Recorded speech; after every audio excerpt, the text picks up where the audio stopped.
Shalom.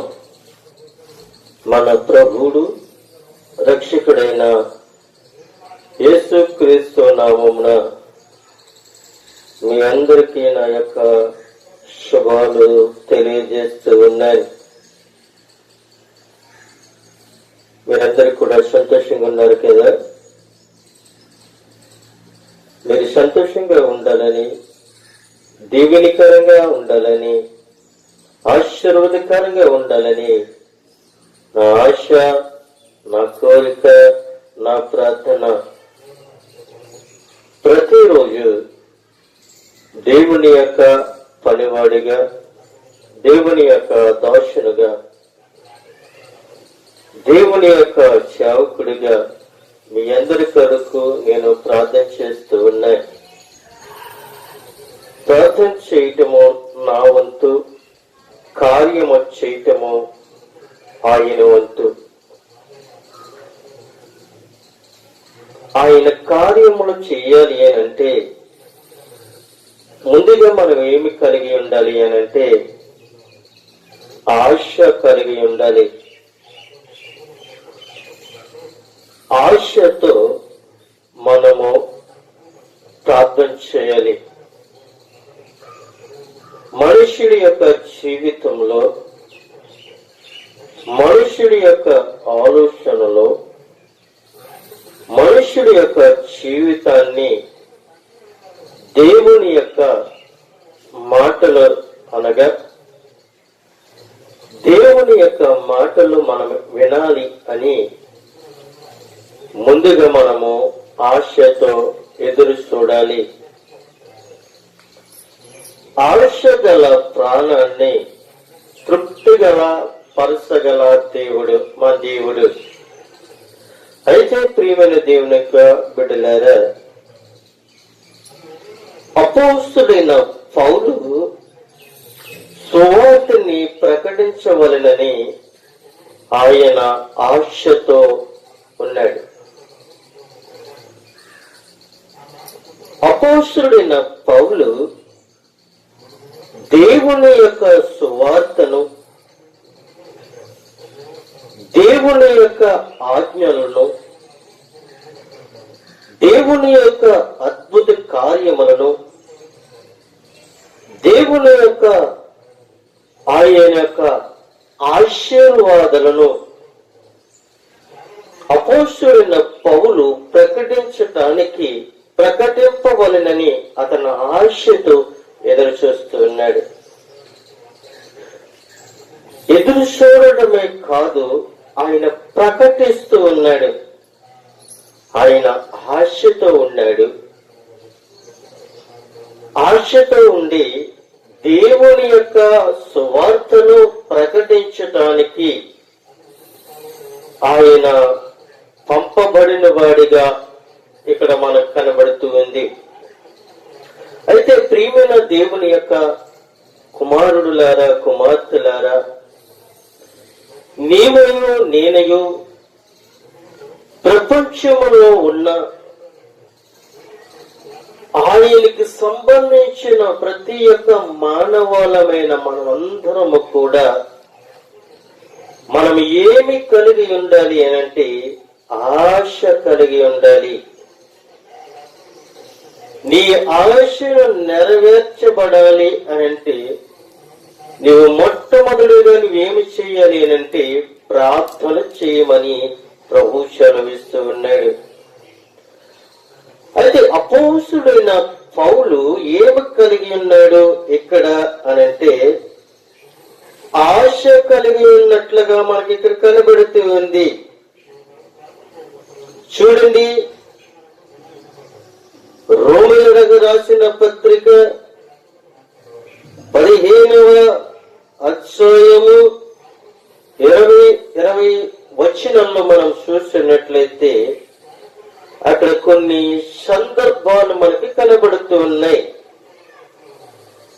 నేను అయితే మరి యొక్క పునాది మీద కట్టకుండా నిమిత్తము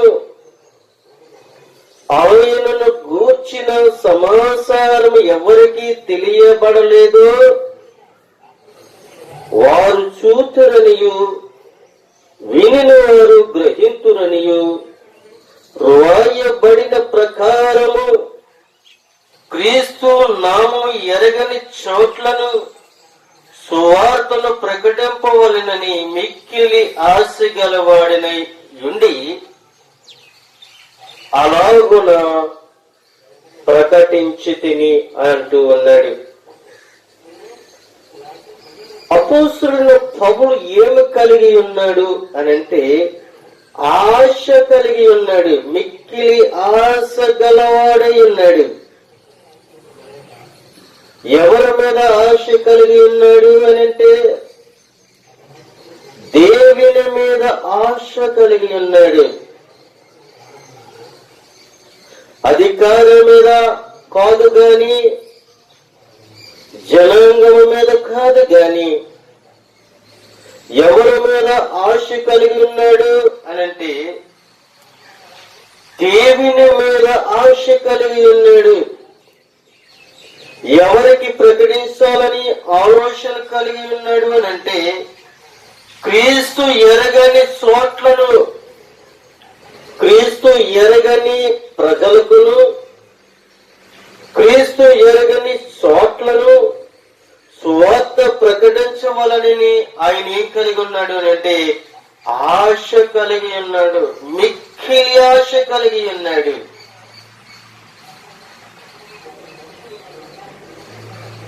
సమాచారం ఎవరికి తెలియబడలేదు. ఏ సమాచారం ఎవరికి తెలియబడలేదు? క్రీస్తు యొక్క సమాచారము, క్రీస్తు యొక్క రక్షణ, క్రీస్తు యొక్క ఆజ్ఞలను ఎవరికి తెలియబడలేదు. వారికి క్రీస్తును పరిచయం చేయటానికి, క్రీస్తు నామము ఎరుగని చోట్లకు మరి ప్రపంచాలకును పట్టణాలకును సువార్తను ప్రకటించడానికి ఆశ కలిగి ఉన్నాడు.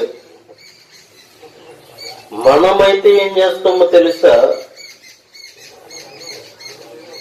మనం ఎవరికి సువార్తను ప్రకటిస్తున్నాము అని అంటే క్రీస్తు ఎరిగిన వారికి మనకు సువార్తను ప్రకటిస్తున్నాము. క్రీస్తును ఎరిగిన వారిని మళ్ళీ మళ్ళీ వారికే మనం చెప్తూ ఉన్నాము. కానీ అపోస్తలుడైన పౌలు ఎవరికి చెప్పడానికి ఇష్టపడుతూ ఉన్నాడు అంటే క్రీస్తును ఎరగని వారికి సువార్తను ప్రకటించడానికి ఇష్టపడుతూ ఉన్నాడు. యేసు ప్రభు కొరకు తెలుసున్న వారికి చెప్పడము కంటే తెలియని వారికి మన దేవునికి సువార్తను ప్రకటించమని ఇక్కడ ఖచ్చితంగా చెప్తూ ఉన్నాడు.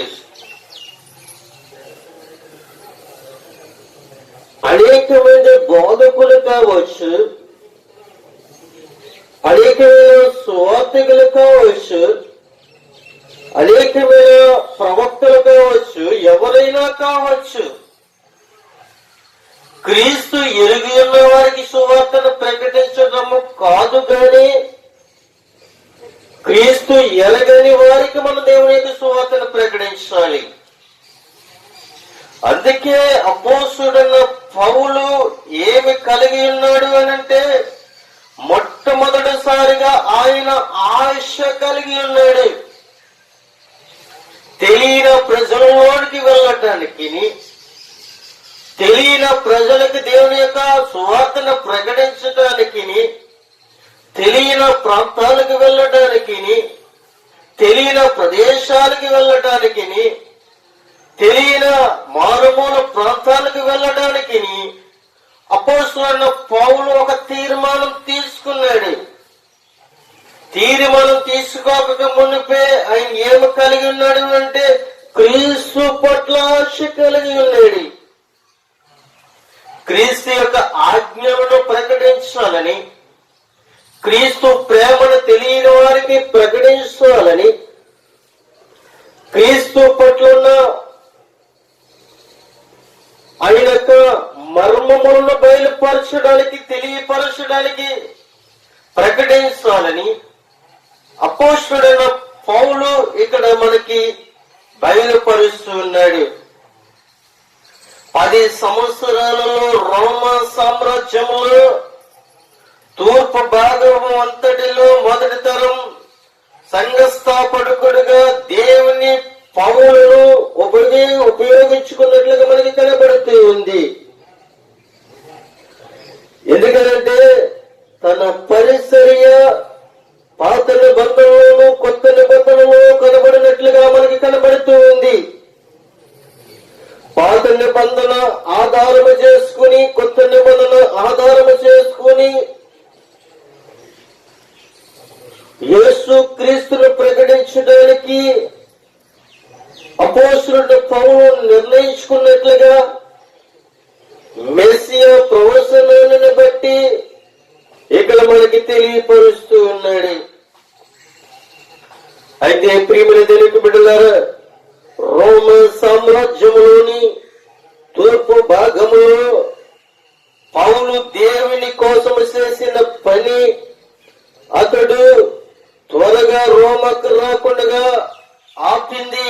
కానీ ఇప్పుడు పని పూర్తి అయినట్లుగా, కాబట్టి అతడు మార్గములో రోమా పట్టణము నుండి రోమా సామ్రాజ్యములోనికి పశ్చిమ భాగానికి స్పెయిన్ వెళ్లే సువార్త పరిసర్య యాత్ర చెయ్యాలని ఉద్దేశించి ఉన్నాడు.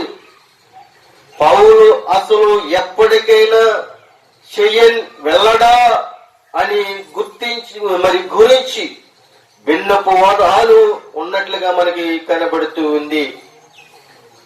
అయితే పౌలు స్పెయిన్కు వెళ్లి చేసిన పరిచర్యను గురించి బైబిల్లో ప్రస్తాపన కనబడలేనట్లుగా ఇక్కడ కనబడుతూ ఉంది. అయితే ప్రియమైన దేవునికి బిడ్డలారా, క్రీస్తు ఎరగని చోట్లకు వెళ్లాలని అపోస్తలుడైన పౌలు ఉద్దేశించినట్లుగా మనకి కనబడుతూ ఉంది. దేవుడు అద్భుతము కాదు కదా, అద్భుతము చేయగల సమర్థుడని మనకి తెలియపరుస్తుంది. చూడండి, యెషయా గ్రంథము 52వ అధ్యాయము, యెషయా గ్రంథము 52వ అధ్యాయము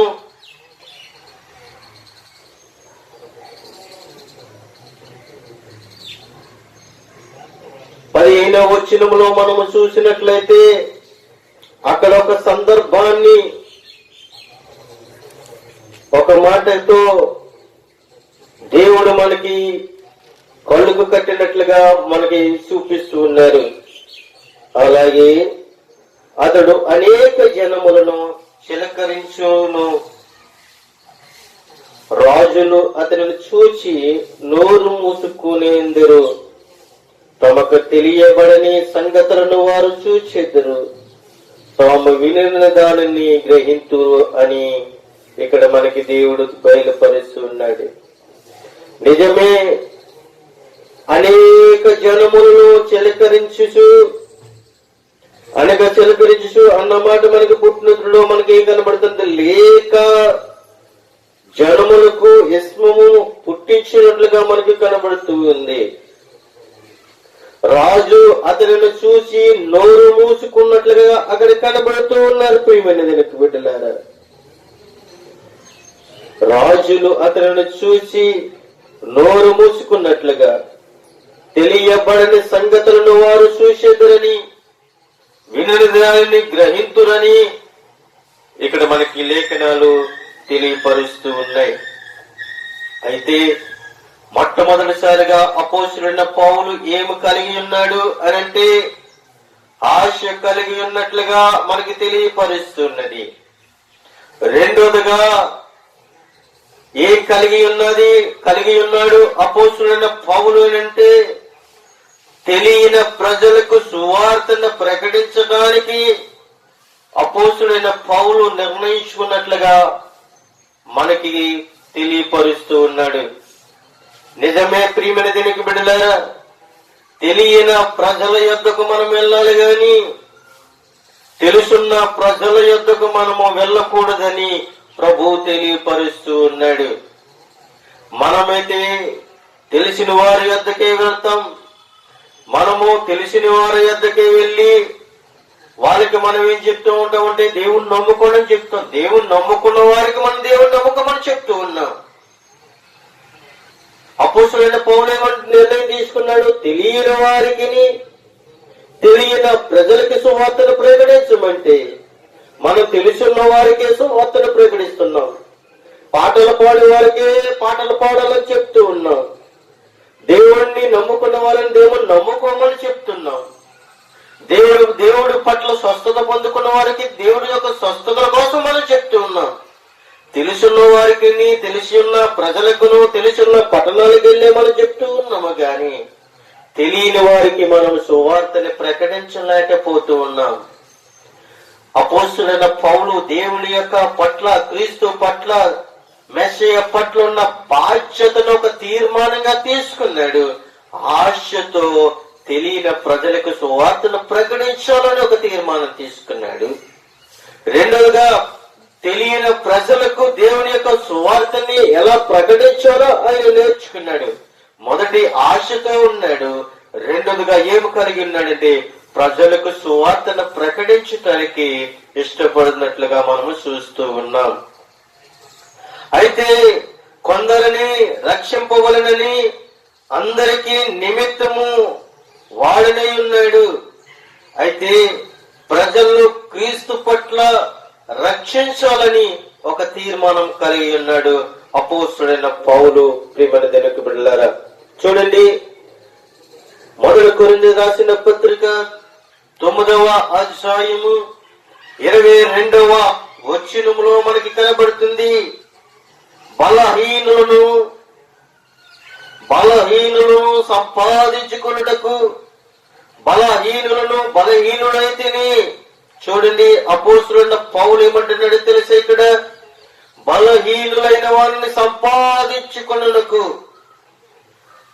బలహీనులను మనం సంపాదించుకోవాలి. బలమైన వారిని కాదు మనం సంపాదించుకునేది, బలహీనులను మనము సంపాదించుకోవాలి. బలమైన వారిని, డబ్బున్న వారిని, ఐశ్వర్యవంతులను, ఘనతలు పొందుకున్న వారిని, వీరిని కాదు మనము చేరుకునేది. దేవుని పట్ల విశ్వసించి దేవుడు ఘనత పొందుకున్నాడు. కానీ మనము ఎవరిని చేరుకోవాలి అనంటే బలహీనులైన వారిని మనము సంపాదించుకోవాలి. డబ్బులు సంపాదించుకోవడం కాదు మనం చేసేది. ప్రియమైన దేవుని బిడ్డలారా, ఏదో సంపాదించుకోవాలని ఆశతో కాదు, గాని బలహీనమైన వారిని మనం సంపాదించుకున్నటకు ఆయన ఏం కలిగి ఉన్నాడంటే బలహీనులకు బలహీనుడైతేనే అని చెప్తూ ఉన్నాడు. వాళ్ళతో కూడా బలహీనుడిగా మాట్లాడుతూ ఉన్నాడు. నా ప్రభు రక్షకుడు, నా ప్రభు విమోచకుడు, నా ప్రభు ఆయన మాటల్లోనూ స్వస్థత ఉంది, ఆయన చూపులో స్వస్థత ఉంది, ఆయన రక్తంలో స్వస్థత ఉంది, ఆయన ఉమ్మలో స్వస్థత ఉంది, ఆయన ఊపిరిలో జీవం ఉన్నది. ఎందుకో తెలుసా? ఇవన్నీ నీకు ఇవ్వడానికి ప్రభువైన యేసుక్రీస్తును బలహీనులను ఎంచుకున్నట్లుగా, బలహీనులను సంపాదించుకున్నట్లుగా ఈ బలహీనుల కొరకు అపోస్తలుడు పౌలు ఏం కలిగి ఉన్నాడంటే బలహీనుడిగా మాట్లాడుతూ ఉన్నాడు. దేవుని యొక్క ఆజ్ఞలను వాళ్ళకు కూడా తెలియటం కొరకు వారిలో సమానుడిగా కలిసిపోయాడు. వాళ్ళు బలహీనులైతే అపోస్తలుడైన పౌలు కూడా దేవుని పట్ల విధేయతను చూపించి ఆయనకు కృపని వారికి పంచుతూ ఉన్నాడు. బలహీనులైన వారికి దేవుని యొక్క ఆజ్ఞలను, దేవుని యొక్క కృపను వారికి ప్రకటిస్తూ ఉన్నాడు. అయితే ప్రియమైన దేవుని బిడ్డలారా, ఏ విధము చేతనైనను కొందరిని రక్షింపవలనని అందరికీ అన్ని విధముల వాడనై ఉన్నాను అని అంటున్నాడు.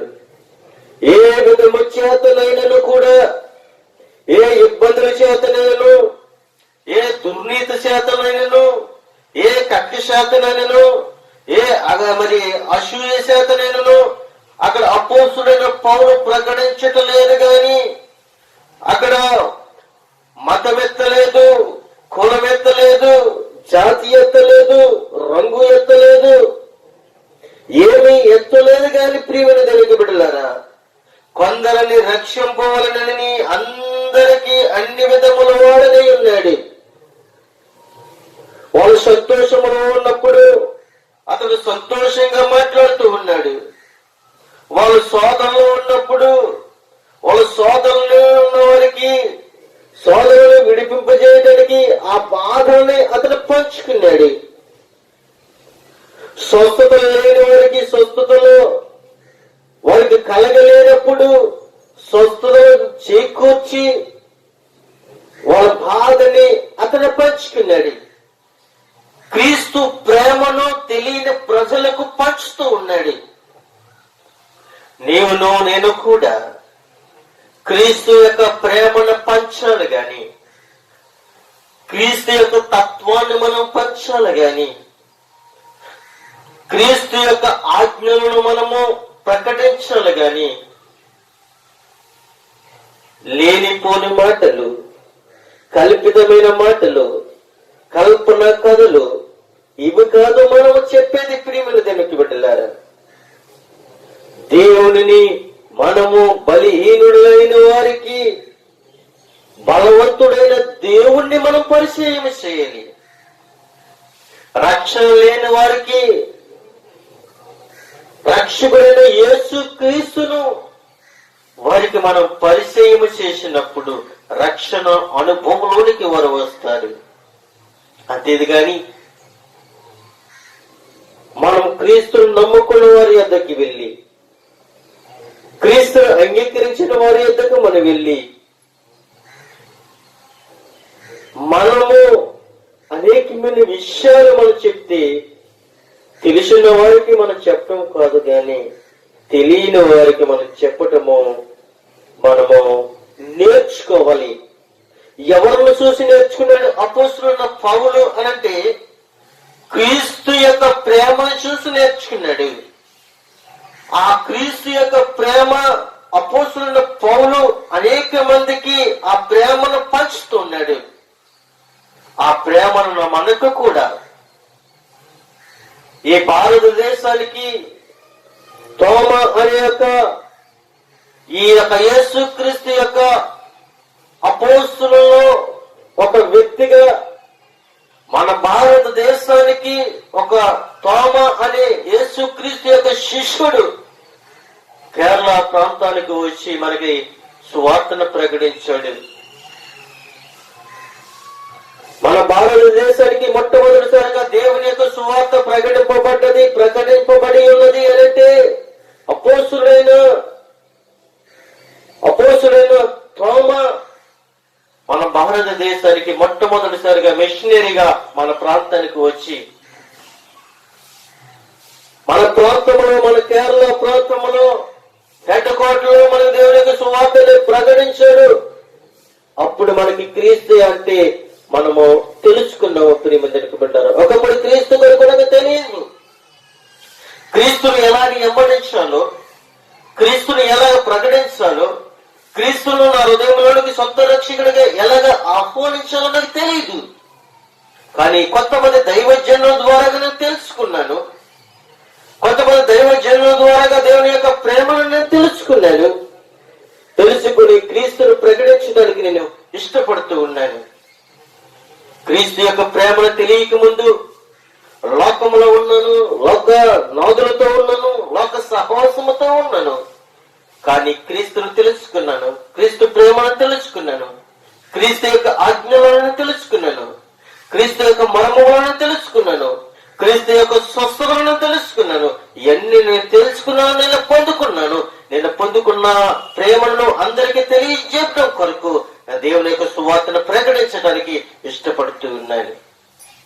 చూడండి ప్రియమైన దేవునికి బిడ్డలారా, నేను సువార్తలో వారితో పాలు వాడేటకై నేను కలిగి ఉన్నాను అంటే దాని కొరకే సమస్తమును చేస్తున్నాను అని అంటున్నాడు.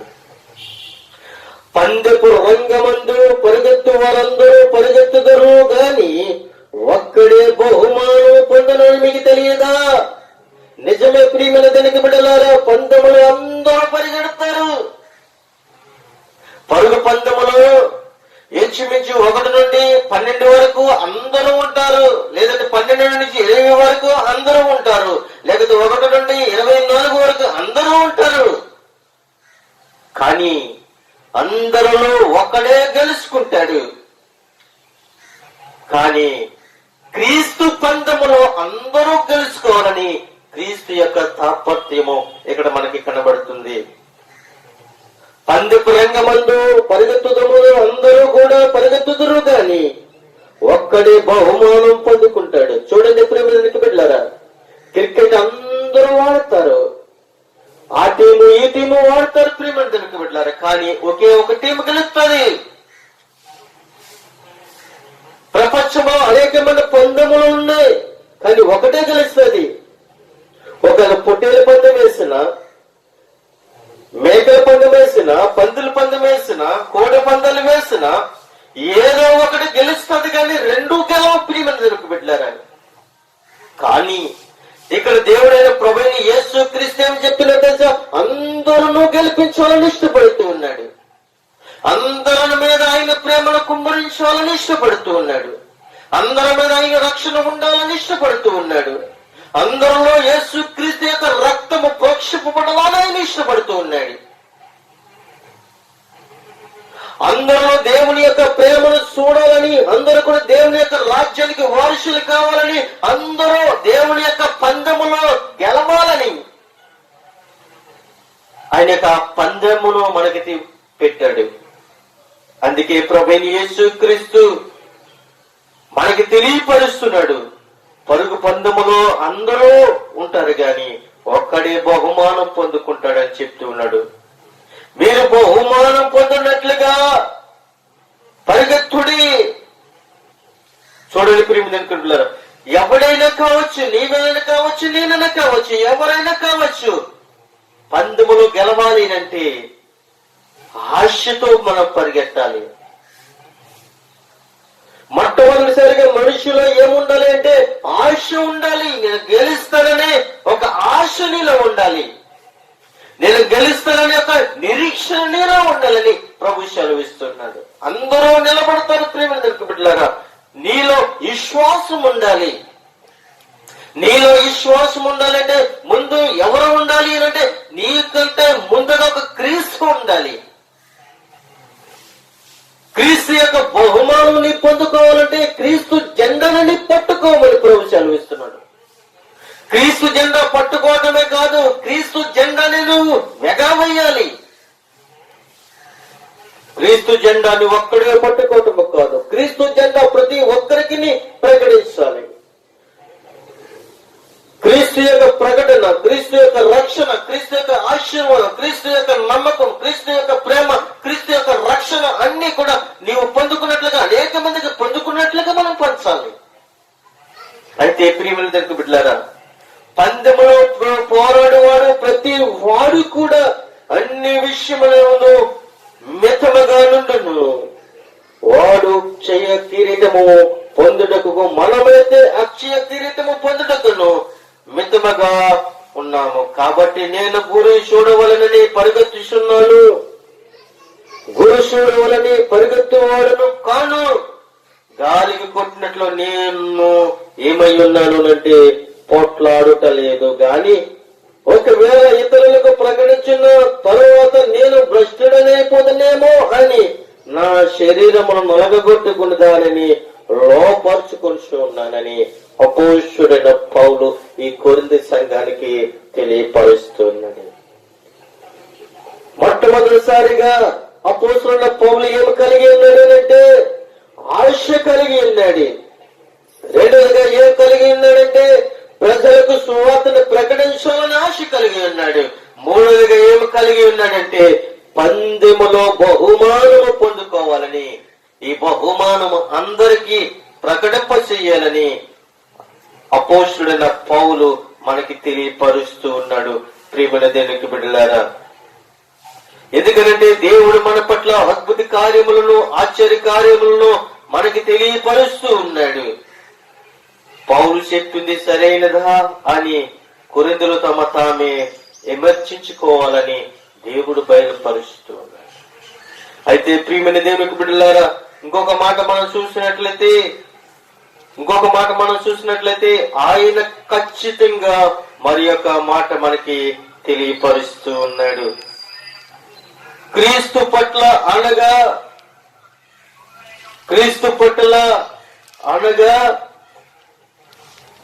క్రీస్తును విశ్వాసించడమే మనం ఒక ఆయుధంగా మనం తీసుకోవాలని ప్రభు సెలవిస్తూ ఉన్నాడు. చూడండి, ఫిలిప్పీయులకు రాసిన పత్రిక మొదటి అధ్యాయము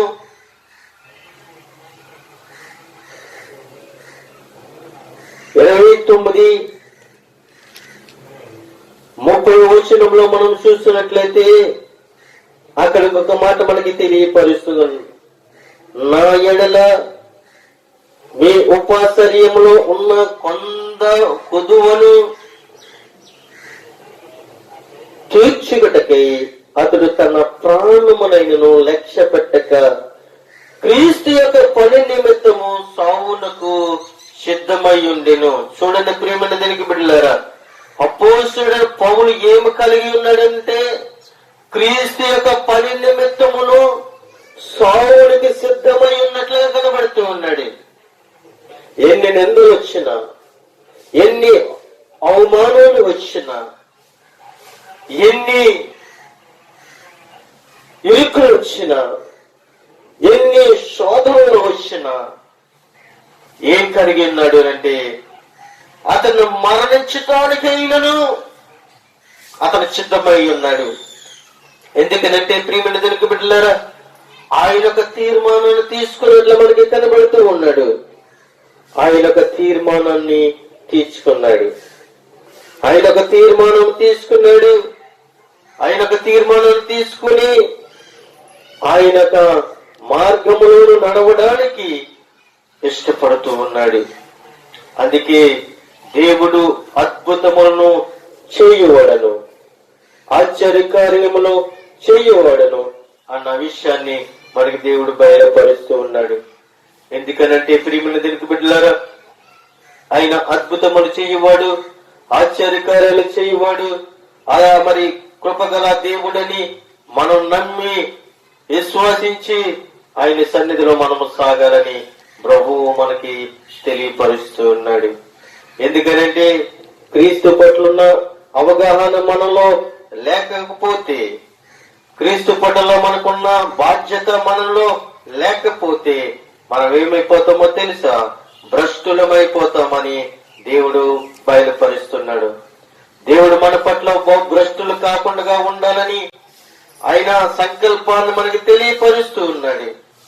చూడండి ప్రియమైన దేవునికి బిడ్డలారా, అనుగ్రహింపబడిన అక్షరార్థముగా దేవుని కృప చేత అనేది క్రైస్తవులు విశ్వాసించుటకు, ఆయన పక్షముగా శ్రమ పడుటకు దేవుడు అనుగ్రహిస్తాడు అని అర్థము. 2, క్రీస్తు మహిమ దోహపడతాయని మనకి తెలియపరుస్తూ ఉన్నాడు. చూడండి ప్రియమైన దేవునికి బిడ్డలారా, ఆయన ఏమి కలిగి ఉన్నాడు అని అంటే ఆయన ఒక ఆశ కలిగి ఉన్నట్ల మనకి తెలియపరుస్తూ ఉన్నాడు. ఆయన ఆశ కలిగి ఉన్న దేవుడని మనం నమ్మాలి, విశ్వసించాలని మనము తెలుసుకోవని ప్రభు సెలవిస్తూ ఉన్నాడు. అయితే ప్రియమైన దేవునికి బిడ్డలారా, దేవుడు మన పట్ల అద్భుత కార్యములు చేస్తూ ఉన్నాడు.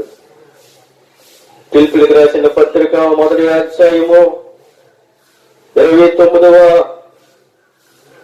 వచనము 30వ వచనంలో మనం చూసినట్లయితే, ఏలయనగా మీరు నా యందు చూసినట్టు నా యందున్నదని మీరిప్పుడు వినుచున్నట్టు పోరాడము మీకును కలిగి ఉన్నందున క్రీస్తునందు విశ్వాసించటమే గాక ఆయన పక్షంగా శ్రమపడుట ఆయన పక్షంగా మీకు అనుగ్రహింపబడిందని మీరు తెలుసుకోమని దేవుడు బయలుపరుస్తూ ఉన్నాడు.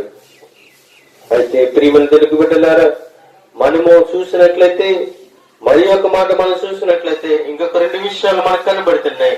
ఆ 2 విషయాలు మనం చూసుకొని మనం ముగించుకోవడానికి మరి సిద్ధంగా ఉన్నామని మీకు తెలియపరుస్తూ ఉన్నాను. విలాప వాక్యములు 3వ అధ్యాయము, విలాప వాక్యములు 3వ అధ్యాయము 2వ వచనములో మనం చూసినట్లయితే, ఆయన మనతో స్వయంగా మాట్లాడుతూ ఉన్నాడు. ఆయన కటిక చీకటిలోనికి చూడండి ప్రియమైన దేవుని బిడ్డలారా, ఇక్కడ ఖచ్చితంగా మాట్లాడుతూ ఉన్నాడు. ఆయన కటిక చీకటిలోనికి దారి తీసి దారిలో నన్ను నడిపించుచున్నాడు.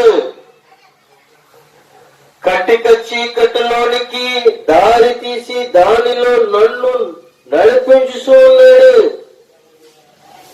ఎవరు నడిపిస్తూ ఉన్నారు అనంటే, ప్రభువైన దేవుడు, జీవము కలిగిన దేవుడు, సైన్యములకు అధిపతి యెహోవా దేవుడు, జీవము కలిగిన దావీదు కుమారుడైన యేసు క్రీస్తు ఏం చెప్తూ ఉన్నాడు అనంటే, ఆయన కటిక చీకటిలోని దారి తీసి దానిలో నన్ను నడిపించుతూ ఉన్నాడు అని చెప్తున్నాడు.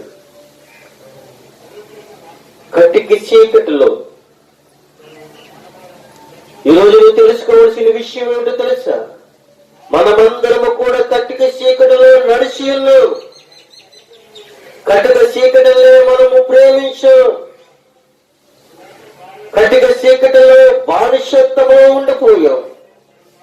కటిక చీకటినే మనం గౌరవించాము, కటిక చీకటినే ప్రేమించాము, కటిక చీకటినే ఆహ్వానించాము. కానీ దానిని తీసి, కటిక చీకటిని ఏం చేశాడంటే దానిని తీసి నిన్ను నడిపిస్తూ ఉన్నాడు. నిన్ను ఏం చేస్తూ ఉన్నాడు అంటే ఆయన నడిపిస్తూ ఉన్నాడు. ఆయన ఆగ్రహము నుండి బబులోను దేవుడు తన ప్రజలకు వ్యతిరేకంగా బబులోను తన శిక్ష సాధనముగా ఉపయోగించుకున్నాడు అని చెప్తూ ఉన్నాడు. అయితే ప్రియమైన దేవునికి బిడ్డలారా, ఆయన ఏం చేసి ఉన్నాడని మనకి కనబడుతూ ఉంది అనంటే, కటిక చీకటిలో దారి తీసి దానిలో నన్ను నడిపిస్తూ ఉన్నాడు. మనము చీకటి సంబంధములు కాదు గాని చీకటిని తీసివేసి మంచి దారిలో మనం నడిపిస్తూ ఉన్నాడు. అనగా మంచి వెలుగులోనికి మనం నడిపిస్తూ ఉన్నాడు. మనము చీకటి సంబంధములు కాదు గాని వెలుగు సంబంధమై ఉన్నామని మనం తెలుసుకోవాలి. అందుకే ఇక్కడ అంటున్నాడు, విలాప వాక్యంలో మనకి ఏం తెలియపరుస్తూ ఉన్నాడు అంటే, ఆయన కటిక చీకటిలోనికి దారి తీసి దానిలో నన్ను నడిపించుతూ ఉన్నాడు అని చెప్తున్నాడు. కటిక చీకటి మనకి వెలుగుకును చీకటికి పొద్దెక్కడ అని అడుగుతున్నాడు. నిజమే, చీకటి వెలుగు వచ్చిన వెంటనే చీకటి పారిపోతుంది. ప్రియమందరికి బిడ్డలారా, వెలుగు ఎప్పుడైతే చీకటిలోకి వచ్చిందో ఆ చీకటి ఏమైపోతుందంటే వెలుగుగా మారిపోతుంది. కానీ ఒక కొవ్వొత్తు ఆ యొక్క గృహానికే వెలుగునిస్తుంది. కానీ వందలాది కొవ్వొత్తులు వెలిగించినట్లయితే వందలాది కుటుంబాలు వెలిగింపబడతాయి అని ప్రభు సెలవిస్తున్నాడు. ఒక కొవ్వొత్తు కరిగిపోయి తన వెలుగుని ఎలాగైతే ప్రకాశింపజేస్తుందో, క్రీస్తు నీ పట్ల నా పట్ల ఒక బాధ్యతను తీసుకుని నీ పాపమును నా పాపమును ఆయన భుజాన వేసుకుని ఆయన మరణము ద్వారాగా మనం ఏమై ఉన్నామంటే బ్రతికింపబడి ఉన్నాము, రక్షింపబడి ఉన్నాము. ఆయన ఆరిపోయి మనల్ని వెలిగించాడు. ప్రియమందరికి బిడ్డలారా, ఆయన ఆరిపోయాడు, మనల్ని వెలిగించాడు. అయితే ఆయన ఆరిపోలేదు గాని ఆయన వెలిగింపబడి మనల్ని కూడా వెలిగింపజేస్తూ ఉన్నాడు. ఆయన ఒక్కసారి ఆరిపోయి తిరిగి మళ్ళీ వెలిగింపబడి ఉన్నాడు. కానీ నీవును నేను కూడా ఎలా ఉన్నామంటే నిత్యము కూడా చీకటినే ప్రేమిస్తున్నాము గాని వెలుగుని ప్రేమించలేకపోతున్నామని ప్రభువు మనకి తెలియపరుస్తూ ఉన్నాడు. మరి ఒక మాట మనం చూసినట్లయితే ప్రియమైన దేవునికి బిడ్డలారా, మరి ఒక మాట మనం చూసినట్లయితే ఆయన ఒక విషయాన్ని మనకి తేట తెల్లగా తెలియపరుస్తున్నాడు. యెషయా గ్రంథము 6వ అధ్యాయము, యెషయా గ్రంథము 6వ అధ్యాయము 8వ వచనములో ఈ విధంగా మనకి తెలియపరుస్తూ ఉన్నాడు. అప్పుడు నేను ఎవడు పంపెదను, మా నిమిత్తము ఎవడు పోవునని ప్రభు సెలవుగా వింటిని. అంతటి నేను చిత్తగించుము, నేనున్నాను, నన్ను పంపము మనగా. ఆయన నీవు పోయి ఈ జనులతో ఇట్లనము, మీరు నిత్యము వినుదురు గాని గ్రహింపకుందురు, నిత్యము చూసుచుందరు గాని తెలుసుకోకుందురు అని చెప్తూ ఉన్నాడు. ఇక్కడ ప్రవక్తని యెషయా అంటున్నాడు, నేను ఎవరిని పంపెదను, మా నిమిత్తం ఎవడు పోవునని ప్రభువుని సెలవీయగా వింటిని. అంతట నేను అపోస్తుడైన పౌలు చెప్పినట్లుగా ప్రవక్తన యెషయా అంటున్నాడు, నేను చిత్తగించుము, నేను ఉన్నాను, నన్ను పంపుము. ప్రవక్త అయిన యెషయా అంటున్నాడు, ప్రభువా నేనున్నాను, నీ పనిలో బాల్య భాగస్థుడుగా నేను ఉన్నాను, నేను పరిశ్రమ చేయడానికి నేను ఉన్నాను, ఈ ఆజ్ఞలను ప్రకటించడానికి నేను ఉన్నాను, అనేక మందికి నీ ఒక కృపని అందించడానికి నేను ఉన్నాను, నన్ను పంపు ప్రభువా. అపోస్తలుడైన పౌలు ప్రకటించడానికి ఆశపడ్డాడు. కానీ ఇక్కడ ప్రవక్త అయిన యెషయా అంటున్నాడు, నన్ను పంపు ప్రభువా. ఒకటి ఆశ కలిగి ఉండాలి, రెండోదిగా ఏమడగాలి అంటే పంపు ప్రభువా అని మనం అడగాలి. మొట్టమొదటిసారిగా ఆశ కలిగి ఉండాలి, రెండోదిగా ప్రార్థన కలిగి ఉండాలి, మూడోదిగా ఏం కలిగి ఉండాలంటే పంపు ప్రభువా అని మనం అడగాలి. ప్రియమైన దానికి బిడ్డలారా, అయితే యెషయా అంటున్నాడు, అయ్యో నేను అపవిత్రమైన పెదవుల కడువాడను అని చెప్తూ ఉన్నాడు. ఎందుకనంటే మనము కూడా అపవిత్రమైన పెదవులతో ప్రకటించడము కాదు గాని పరిశుద్ధమైన పెదవులతో మనం ప్రకటించాలని మనం నేర్చుకోవాలని ప్రభు సెలవిస్తూ ఉన్నాడు. మరి ఒక మాట మనం చూసుకుని నేను ముగించడానికి ఇష్టపడుతున్నాను, ఇంకా ముగింపులోనికి నేను రాబోతూ ఉన్నాను. ప్రియమైన దేవునికి బిడ్డలారా, కీర్తన గ్రంథంలోనికి మనం వచ్చినట్లయితే 67వ అధ్యాయము 1 నుండి 5 వచనాలు మనం ధ్యానించుకున్నట్లయితే అక్కడ అంటున్నాడు, ప్రధాన గాయకులు కత్తివాద్యములతో పాడదగిన గీతము ఇక్కడ కనబడుతూ ఉంది. చూడండి, భూమి మీద నీ మార్గము తెలియబడినట్లు అన్య జనులందరిలో నీ రక్షణ తెలియబడినట్లును దేవుడు మిమ్మల్ని కరుణించి మిమ్మల్ని ఆశీర్వదించును గాక. ఆయన తన ముఖ కాంతి మీద ప్రకాశింపజేయును. దేవా, ప్రజలు నిన్ను స్తుతించుదురు గాక, ప్రజలందరూ నిన్ను స్తుతించుదురు గాక.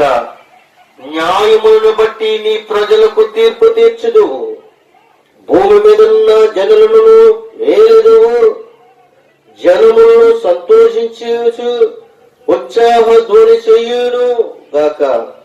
దేవా, ప్రజలు నిన్ను స్తుతించుదురు గాక, ప్రజలందరూ నిన్ను స్తుతించుదురు గాక అని చెప్తూ ఉన్నారు. నిజమే ప్రియమైన దేవుని బిడ్డలారా, దేవా ప్రజలు నిన్ను స్తుతించెదరు గాక, ప్రజలందరూ నిన్ను స్తుతించెదరు గాక చెప్తూ ఉన్నప్పుడు ఇక్కడ అంటున్నాడు, దేవుడు మా దేవుడు మమ్మను ఆశీర్వదించిన అన్నమాట చూస్తూ ఉన్నాం. దేవుడు మమ్మల్ని దీవించును అన్నమాట చూస్తూ ఉన్నాం. భూగంత నివాసులందరూ ఆయన యందు భయభక్తులు నిలుపుదురు అన్న విషయాన్ని మనం చూస్తూ ఉన్నాం. దేవుని మాటను వింటే, దేవుని యందు భయభక్తులు కలిగి ఉంటే నువ్వు ఎలా కొట్టావో తెలుసా? దేవుడు నిన్ను నన్ను మనందరినీ కూడా ఏం చేస్తాడంటే ఆశీర్వదిస్తాడు. దేవుడు నిన్ను నన్నే కాదు ప్రియమైన దేవుని బిడ్డలారా, భూగంత నివాసులందరూ ఆయన యందు భయభక్తులు ఉంటే అందరూ కూడా ఆశీర్వాదం పొందుకుంటారని ప్రభువు సెలవిస్తున్నాడు. ఈ మాటలు నీవును నేనును కూడా దేవునికరంగా ఆశీర్వాదకరంగా ఉండాలని కోరుకుంటూ నా మాటలను ముగిస్తూ ఉన్నాను. కొద్ది మాటలు దేవుడు దీవించి ఆశీర్వదించును గాక. ఆమేన్. ప్రార్థన చేసుకుందాం. తలలో వచ్చినట్లేదు. సకరాజులకు కారణభూతుడైన పరలోకపు తండ్రి, ఈ రోజుని మాతో మీరు మాట్లాడి ఉన్నారు. అపోస్తలుడైన పౌలు ఒక తీర్మానం తీసుకున్నాడు. ఆశ కలిగి దేవుని యొక్క సువార్తను ప్రకటించాలని కలిగి ఉన్నాడు. రెండోదిగా ప్రార్థన కలిగి ఉన్నాడు. మూడో విషయంగా మనం చూసినట్లయితే ప్రవక్తని యెషయా అంటున్నాడు, నన్ను పంపు ప్రభువా, నన్ను పంపు అని చెప్తూ ఉన్నాడు. భోగ నిమిత్తములు ఉన్న భూజనములందరికీ కూడా నీ యొక్క ఆశీర్వాదాలు ఉన్నాయని మేము నమ్ముతున్నాం ప్రభా. మమ్మల్ని అందరినీ కూడా దీవించండి, ఆశీర్వదించండి. నేను ఆశతో ఉన్నాను ప్రభా, నా ఆశను నెరవేర్చండి. నేను ప్రార్థన చేస్తూ ఉన్నాను ప్రభా, నా ప్రార్థన మీరు అంగీకరించండి. నన్ను మీరు అనేకమైన జనముల యొద్దకును, అనేకమైన ప్రాంతాలకును, అనేకమైన గ్రామాలకును, అనేకమైన దేశాలకును, భూగంతములున్న ప్రజలందరికీ యొద్దకును నన్ను పంపించి ప్రభా. నేను ఆశతో ఉన్నాను, నేను ప్రార్థన చేస్తూ ఉన్నాను, నేను అడుగుతూ ఉన్నాను ప్రభా, నన్ను పంపించు. నేనే కాదు, అనేకమైన విశ్వాసులు సువార్తికులను అందరినీ పంపించండి. మా సంఘములో నుండి, మా యొక్క గ్రామములో నుండి, మా యొక్క దేశములో నుండి అనేకమైన ప్రజల యొద్దకు పంపించండి ప్రభువా. మీ దీవెన ఆశీర్వాదాలు మా మీద, మా యొక్క సంఘాల మీదను, సువార్తికుల మీదను, అనేక మంది విశ్వాసుల మీదను, నీ యందు నమ్మిక ఇచ్చిన ప్రతి ఒక్క బిడ్డల మీదను నీ యొక్క కృప ఉంచండి, ఆశీర్వదించండి. మెండిన దీవెనలతో మమ్మల్ని పంపండి. ఎక్కడికి వెళ్ళి ఏ యొక్క ప్రజలకి, ఏ తెగల వారికి మేము ప్రకటించాలో మమ్మల్ని పంపించండి ప్రభువా. మా జీవిత కాలం అంతా కూడా ప్రభా నీ యొక్క పందెములో పరిగెట్టడానికి, పందెముతో ఓపుకతో పరిగెట్టడానికి, ప్రభా నీ యొక్క జయ జెండా మేము ఎగరవేయటానికి, క్రీస్తు జెండా ప్రకటించడానికి, క్రీస్తు ప్రేమలను పంచడానికి, ప్రకటించడానికి మమ్మల్ని పంపించి సహాయం చేసి మీరు మహిమ పొందుకుంటారని ఎంతవరకు విన్న మాటలు అనేక మందికి దీవెనకరంగా, ఆశీర్వాదకరంగా ఉండాలని కోరుకుంటూ నా మాటలను ముగిస్తున్నాను. ఈ మాటలు దేవుడు దీవించండి గాక. ఈ చిన్న ప్రార్థన దీవించింది, ఆశీర్వదించి మీరు మహిమ పొందుకోమని మీరు నడిచి మమ్మల్ని నడిపించండి. నీ సన్నిధి మాకు తోడుగా వచ్చండి. దేశాలకు దీవించండి, ఆశీర్వదించమని మాకు తిరిగి ఉన్న నజరుడైన యేసు క్రీస్తు నామములో అడిగి వేడి ప్రార్థించుకుంటున్నాం పరమ తండ్రి. ఆమేన్. అందరికీ వందనాలు.